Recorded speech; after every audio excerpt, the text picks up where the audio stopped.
The old country store bore no resemblance to today's modern supermarket.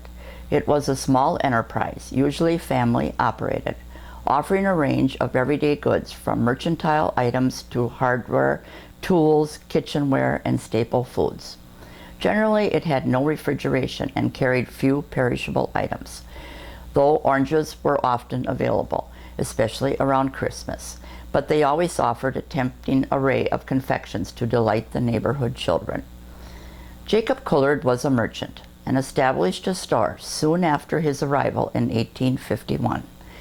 He had operated a successful mercantile store in O'Connell and brought his inventory with him when he canoed up the river to Couillardville. The site he chose was known as Brookside Road, which now is County J. About 1 block from the O'Connell River and Jacob's first cabin he built. Farm women depended on the country store for many staples, such as roasted coffee beans, molasses, and syrup in gallon pails, were also in strong demand, as were baking soda, graham crackers, and white and brown sugar, and chewing tobacco, and plowboy. Helen Jansen Jelinski, who grew up in Brookside, had many fond memories of the old country store that she knew so well as a youngster. The Brookside store was operated for years by the Winders family. The ladies from the farms would bring in their eggs to trade for groceries. The eggs were put in cases, taken to Abrams, and shipped by train to Green Bay and Milwaukee. It was not unusual to see a farmer's wife come in with a milk pail piled high with fresh eggs to sell. She went on to describe the display that the local children liked the best. In the center of the building was a long row of glass enclosed cases with sliding doors. These held the candy and gum and small glass animals filled with tiny candies. There would be long strings of black licorice and red anise candy. Also, these cases held small gift items such as pretty handkerchiefs and small bottles of perfume.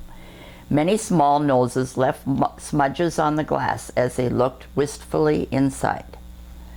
The Couillardville store predated both the church and the cheese factory, but Jacob's store was destroyed by fire in the spring of 1885, and it wasn't until 1913 when August and Mary DeTage rebuilt it on its original site. Ice was cut from the river near the bridge and stored in a shed on the Alford farm, now the Carey farm, and covered with sawdust and kept till spring. The new store was furnished in the usual fashion with long green counters, shelving, and cupboards. Canned goods were stacked on shelves behind the counter, with barrels of bulk goods, flour, sugar, crackers, coffee, and so on. In front, the glass jars were filled again with hard candies, lined the counters, and strings of licorice on the wall. A shed was also built to slaughter cattle, swine, and poultry, which was then sold at the store from the ice box. The Couillardville store was busy day and night.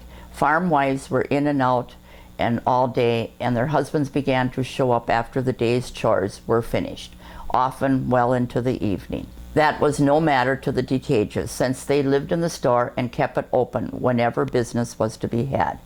Saturday nights were an especially festive time whenever Mary made ice cream. These occasions usually turned into a community social, with Martin Valise playing his violin and people dancing in the side rooms. Indeed, the store was the de facto social center of the town. A good night brought about $5. They sold ice cream and pies and etc. In 1921, Mary's sister Eleanor and her husband Martin Jacob bought the Couillardville store and moved in with their young son Harold, known as Syke. Martin was still working in the woods each winter in Lakewood.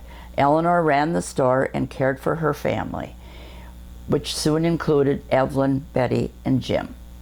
Syke Jacob recalled a neighbor coming at night, opening a can of sardines and having crackers, and ate them at the store. By this time, Couillardville was a bustling community. The addition of the cheese factory next door served to increase trade in the store, but changes were in the air that spelled trouble for the local store and others like it in the area. To see the threat, one only had to look at the front windows at the automobiles chugging down the road.